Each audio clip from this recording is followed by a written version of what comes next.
Provérbios capítulo 4, a palavra diz assim: sobre tudo que se deve guardar, guarda o teu coração, porque dele procedem as fontes da vida. Glórias a Deus. Provérbios fala sobre fontes da vida, fontes no plural, que procedem do coração. Porém, Jeremias já diz outra coisa. Olha o que Jeremias nos fala. Jeremias 17, verso de número 9. Enganoso é o coração, mais do que todas as coisas, e perverso. Quem o conhecerá? Note que essa dualidade está em nosso coração. De um lado, a palavra de Deus fala que do nosso coração procedem, sai fontes da vida. Do outro lado, a palavra de Deus que diz que o nosso coração, além de enganoso, ele é corrupto, ele é perverso. Por que se dá essa dualidade? Essa dualidade se dá devido ao fato de termos nos rebelados contra Deus. Fonte de vida porque fomos criados para ter comunhão com Deus. Lembre-se, imagem e semelhança. Fomos feitos segundo a imagem e semelhança de Deus, mas não perseveramos, não permanecemos firmes no caminho que Deus falou. Não atentamos para toda a beleza do Éden, mas olhamos para aquilo que Deus falou. Nisso não toque. Enganoso e corrupto porque deixamos de ouvir a voz do nosso Criador, daquele que nos fez para nos habitar no jardim do Éden, no paraíso, para ouvir uma serpente, para ouvir outras vozes que não é de Deus. Por isso, passou-se a haver essa dualidade em nosso coração. Então devemos de uma cultivar para que venha florescer, limpar a fonte para que as águas sempre sejam cristalinas, e do outro lado nós devemos tomar mão da foice para derrubar os espinhos grandes, tacar fogo nesses espinhos que caíram e secaram ao chão, porque espinho tem que ser queimado, e pelo fogo santo que queimará no altar e não se apagará. E aí vamos regar a boa semente e cultivar a palavra de Deus. Aí, se o espinho está pequeno, vamos lançar a mão da enxada. Se ainda há pequenos pecados que estamos cultivando, antes que ele venha crescer, temos que arrancar do nosso coração. Não podemos admirar isso, tais pensamentos. É isso que devemos fazer quando a palavra diz: sobre tudo, guarda o teu coração. Devemos examinar o nosso coração como uma muralha, guardá-lo, e se houver alguma brecha na qual o inimigo pode tirar proveito, temos por obrigação o dever de fechá-la. Agora, o mal e o bem está em nós. Devido à condição do homem, o mal e o bem está em nós, e em constante conflito. E se não vigiarmos diligentemente, o mal fatalmente vencerá. Por isso que o nosso Senhor Jesus Cristo diz que vigiai para não cair em tentação. Em verdade o espírito está pronto, mas a carne ela é fraca. Então devemos vigiar. Essa guerra constante causa uma fadiga, uma canseira. E o que o nosso Senhor Jesus Cristo diz? Quando estivermos cansados e sobrecarregados devido a essa luta, uma luta que não venceremos sozinho. A palavra de Deus vai dizer em Mateus capítulo 11, versos de número 28 e 29: vinde a mim, todos os que estáis cansados e sobrecarregados, e eu vos aliviarei. Tomai sobre vós o meu jugo e aprendei de mim, porque sou manso e humilde de coração, e achareis descanso para a vossa alma.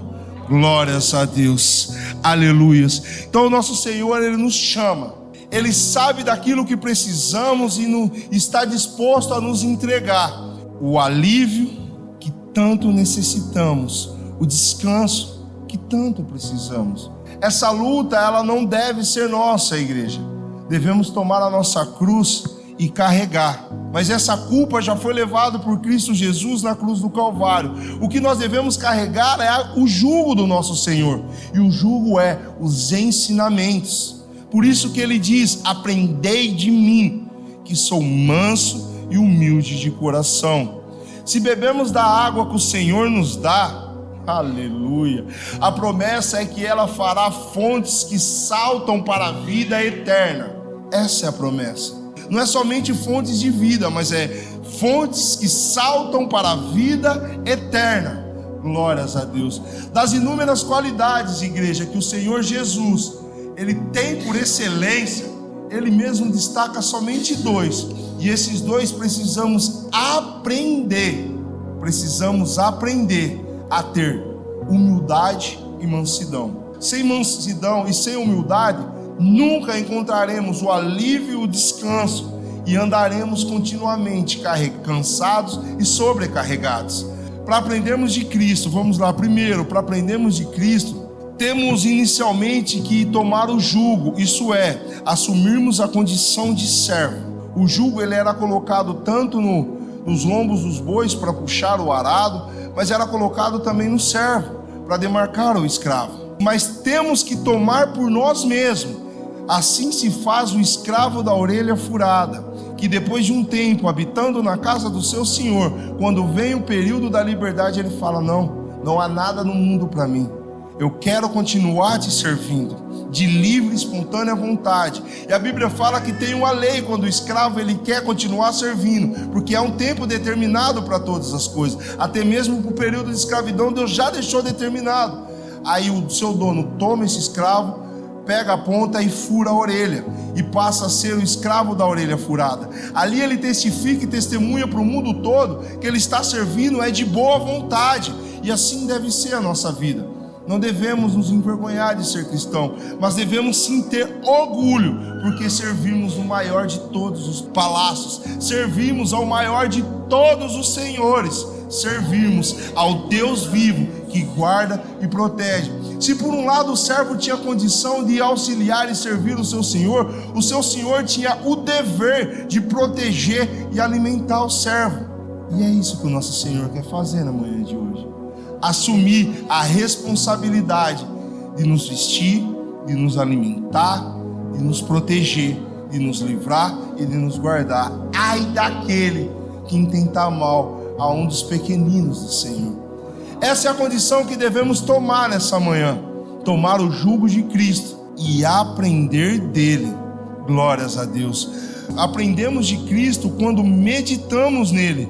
Por isso que o Senhor ele deu essa diretriz a Josué, capítulo 1, verso de número 8: não se aparte da tua boca o livro dessa lei, antes medita nele dia e noite, para que tenhas cuidado de fazer conforme a tudo quanto nele está escrito, porque então farás prosperar o teu caminho e serás bem-sucedido. Glórias a Deus. Então, meditando na lei do Senhor dia e noite, em outras palavras, fazendo dela regra ao nosso pensamento, não somente prosperaremos no caminho, mas seremos bem-sucedidos. Meditar não é só trazer a lembrança, uma memória de forma esporádica, mas ruminarmos de novo, até gravarmos em nossos corações os ensinamentos do nosso Senhor Jesus. Temos que exercer a meditação com afinco. Glórias a Deus. Eu lembro que quando meu filho era mais novo, ele devia ter lá uns 3 anos, ele notou que todos os meus amigos ele tinham tatuagem e perguntou: pai, por que todos os teus amigos têm tatuagem e o senhor não? Eu respondi para ele: filho, porque eu já tenho tinta a mais na pele. Fiz uma brincadeira para descontrair, mas a verdade é que quando a gente faz uma tatuagem, queremos expressar no exterior, na nossa pele, e testemunhar para todo mundo um pouco daquilo que nós somos. Não é verdade? Eu perguntei para minha esposa: o que te levou a fazer tatuagem? A verdade é que eu nunca tinha encontrado nada, nenhum símbolo, nenhuma escrita, nada que eu quisesse carregar na minha pele que realmente expressasse aquilo que era. E quando conheci a palavra de Deus e fiquei tentado em fazer um versículo na minha pele, eu vi que Deus falou que eu não deveria marcar a minha pele. Aí a palavra de Deus vai falar que devemos gravar a palavra da lei em nosso coração. Aí quando gravamos em nosso coração, e não somente na pele, no exterior, porque eu já vi, testifiquei de amigos meus que tatuaram dragão, demônios, alguma frase, com algum palhaço, alguma carpa subindo, alguma carpa descendo, tudo isso eu estou falando que eu testifiquei, e hoje estão arrependidos e querem tirar, porque já não representa mais aquilo que era quando fez.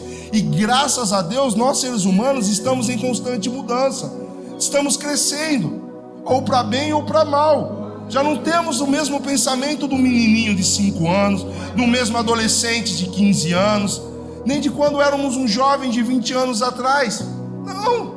E podemos fazer marcas, tomar atitudes e fazer escolhas na qual nos arrependemos, tanto na carne da tatuagem como em outras coisas mais, já expandindo além da tatuagem. Mas se escolhermos gravarmos a lei do Senhor, carregar em nós as marcas de Cristo e nos orgulharmos dessa marca, eu tenho certeza, vai passar 1 ano, vai passar 10 anos, vai passar 20 anos, 50 anos, 100 anos, vai passar a eternidade, e nós não nos arrependeremos. Do contrário, teremos orgulho de ter gravado em nosso coração a lei do Senhor. Esse é o nosso prazer, e a meditação ela vem para esse propósito, para gravarmos ao nosso coração essa lei maravilhosa.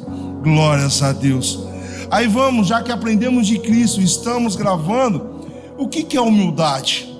Uma pessoa humilde é aquela que sabe quem realmente é e não se superestima, não quer estar acima ou se acha acima, se achando mais do que de fato é, nem tem um olhar altivo para com o próximo, o desprezando.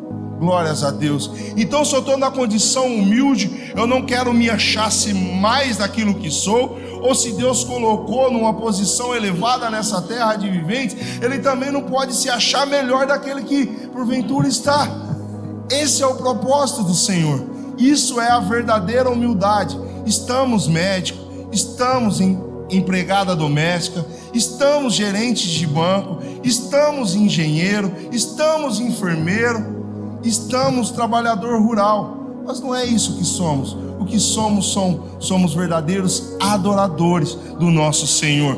E chegará o tempo que tudo aqui nessa terra de vivente passará. Aquele que teve pouco, o pouco que tem vai passar. Aquele que tem muito, o muito que teve também vai passar. E nos apresentaremos ante ao tribunal de Cristo, todos em condições iguais. Todos em condições iguais. E aí perceberemos que 10, 20, 30, 50, 80, 100 anos que seja, que passamos nessa terra de viventes, não é nada, nem mesmo podemos comparar com um grão de areia, porque aí estaríamos limitando a eternidade que nos tem reservado. Tanto seja debaixo das asas do Senhor, louvando e adorando o nosso Senhor, ou tendo como cama um monte de vermes no lago de fogo e de enxofre. É esse o nosso destino, ou a bênção, ou a glória, ou a condenação. Então, quando começamos a nos analisar e fazemos um diagnóstico justo daquilo que realmente somos, pó que o Senhor, aprove ao Senhor moldar e assoprar nas narinas e passou a ser a alma vivente, passou a ser um ser vivente, aí jamais permitiremos que o orgulho e o olhar altivo venha tomar lugar nas nossas vidas. Por isso que a palavra de Deus vai dizer em Filipenses capítulo 2, verso de número 3, nada façais por contenda ou por vanglória, mas por humildade. Cada um considere os outros superiores a si mesmos. Esse é o nosso dever.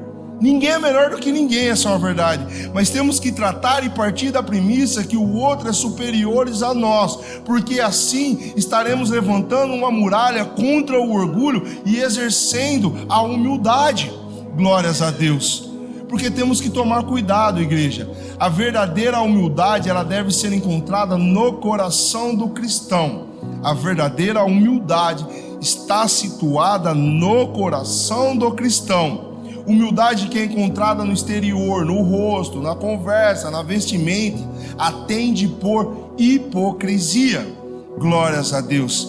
Então não adianta nada nós queremos levar a humildade no nosso exterior, se dentro do nosso coração, no nosso interior, a gente ainda se julgar ser melhor que os outros e não considerar os outros superiores a nós mesmos.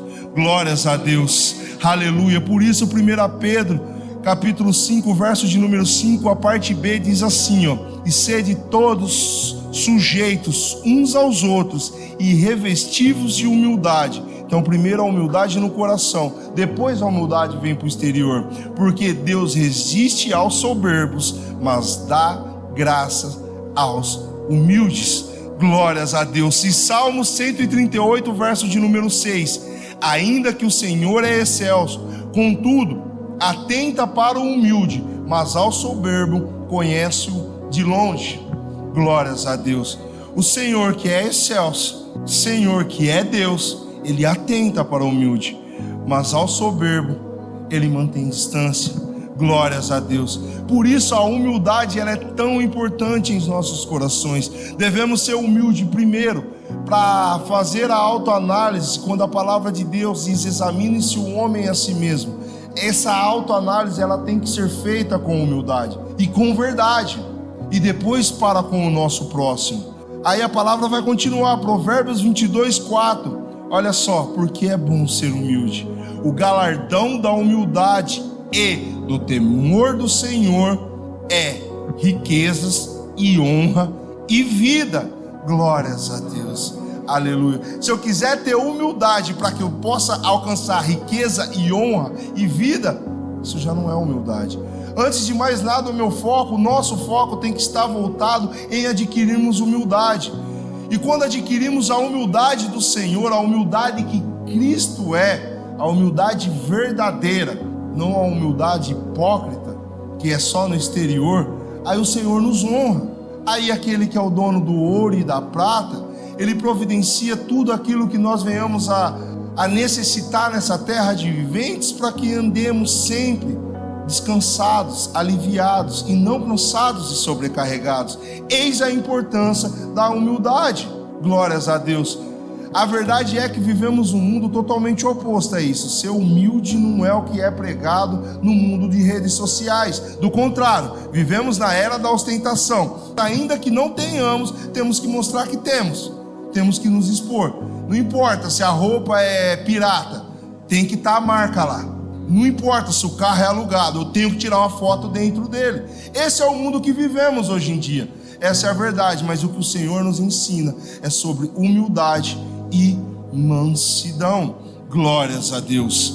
Aleluias. A humildade é infundida por Deus através de uma verdadeira meditação em seus ensinamentos, e é fortificada através de muito, mas muito exercício espiritual.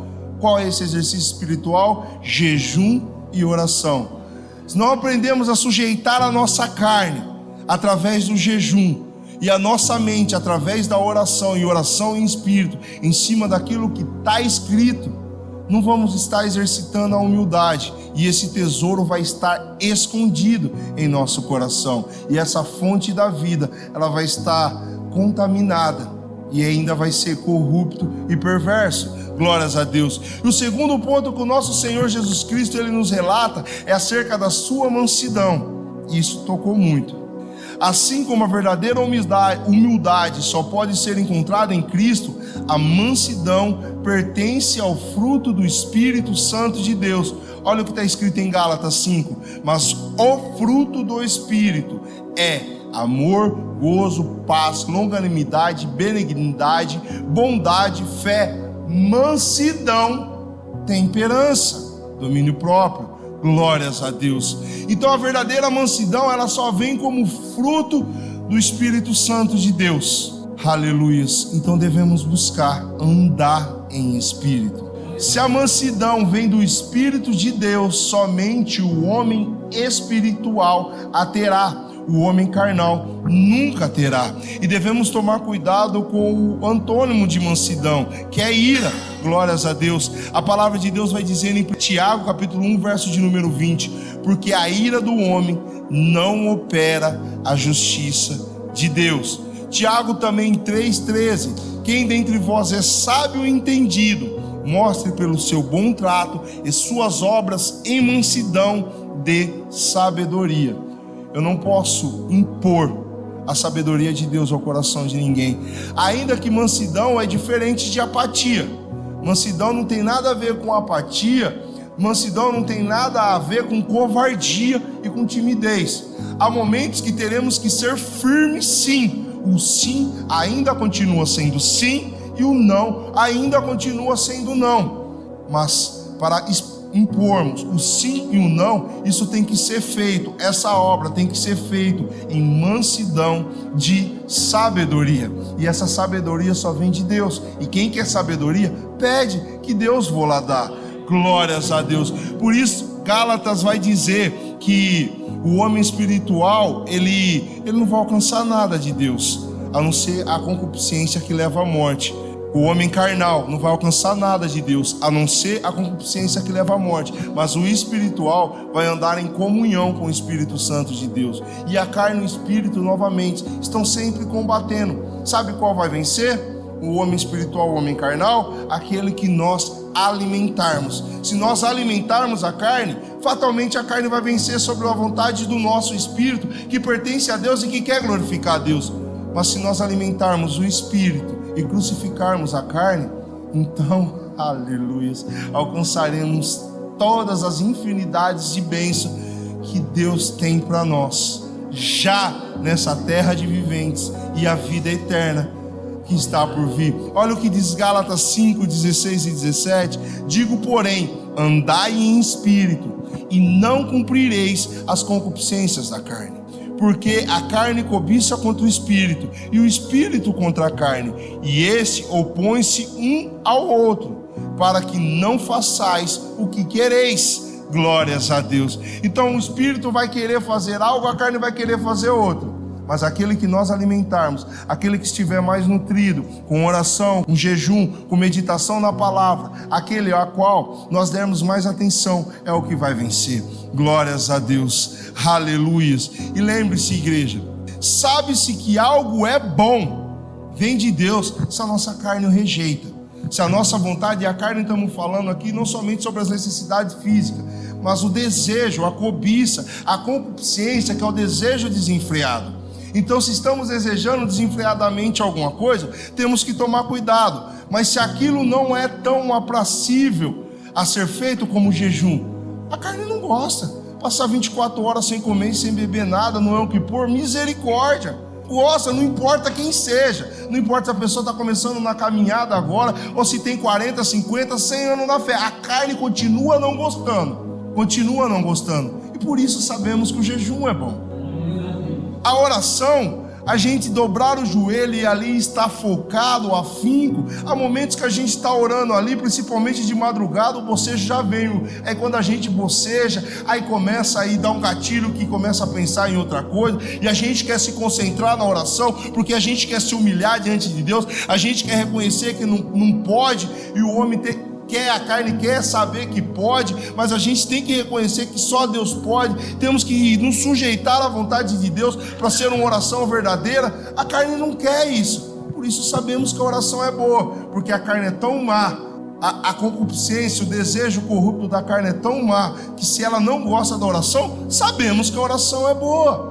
Nos agradamos tanto a assistir um filme ou alguma coisa, porque a televisão ela visa colocar diante dos nossos olhos algo que é belo à vista, uma voz que é macia aos ouvidos, é tão boa. E quando a gente abre as escrituras e começa a confrontar, e quando começamos a nos ver, não no Davi que apacentava, que enfrentava o valente, mas no Davi que foi preguiçoso e não quis subir a batalha, o Davi que olhou para a mulher de Urias e se corrompeu, o Davi que conspirou, e a gente vê que está mais próximo desse Davi do que do Davi que adorava e enfrentava gigantes. A palavra de Deus ela começa a ser meio que repulsiva à nossa carne. Aí sabemos que a palavra de Deus ela é boa, porque a carne não quer ler a Bíblia, a carne quer ver outras coisas. Se a nossa carne é tanto contra, devemos olhar bem. E o contrário também tem que ser visto. Em Romanos 1:20 diz assim, pois desde a criação do mundo, os atributos invisíveis de Deus, seu eterno poder e sua natureza divina têm sido vistos claramente, sendo compreendidos por meio das coisas criadas. Então toda a criação, ela testifica acerca da sabedoria e da glória de Deus. E Deus deixou isso aí por quê? Medita comigo, igreja. Não é lindo à vista? Ainda que nós sabemos que aquilo ali é venenoso, uma criança talvez não saiba, e devemos ensinar. E quando sabemos que ali tem veneno, e a gente mantém a distância, assim devemos ver o pecado. Assim devemos ver o pecado. Ele é bonitinho? saiba que se tocarmos, saiba que se consumirmos, saiba que se mantermos perto, vamos morrer. Vamos morrer. Ainda que a morte não venha na iminência, ainda que por um pouco período de tempo possa gerar alguma alucinação de prazer, alguma alucinação de gozo, alguma fantasia de que está tudo bem, o fim é a morte. Então, igreja, o que eu tenho aqui é a voz contrária à da serpente. A serpente falou: tome da árvore do conhecimento do bem e do mal. Deus vem falar, o Espírito Santo de Deus vem falar para mim e para você nessa manhã: obedeça a Deus e olhe todo o jardim à nossa volta. Tantas árvores belas à vista, de frutos aprazíveis ao paladar, que Deus tem para cada um de nós. O ser humano, ele atenta tanto para aquilo que não pode, que não consegue enxergar aquilo maravilhoso que Deus fez e pode. A humildade e a mansidão são bons frutos do Espírito Santo para conservarmos no nosso coração. A verdadeira humildade e a mansidão, que só é alcançada devido ao amor ao próximo, e se não tivermos amor ao próximo, nunca teremos essa mansidão e essa humildade que vem do Senhor. Ela produz frutos, e esses frutos traz riqueza, honra, glórias a Deus e vida já nessa terra de viventes. Amém, igreja? Porque meditar, aprender de Deus e viver segundo a palavra de Deus manda foi e sempre será a escolha mais sábia, a melhor escolha. O mundo não nos ama, o mundo não nos dá nada, o mundo não nos ensina nada. Satanás, ele ofereceu para Cristo poder, riqueza, honra, mas ele falou assim: porque me foi dado e dou a quem eu quero, porque me foi confiado e dou a quem eu quero.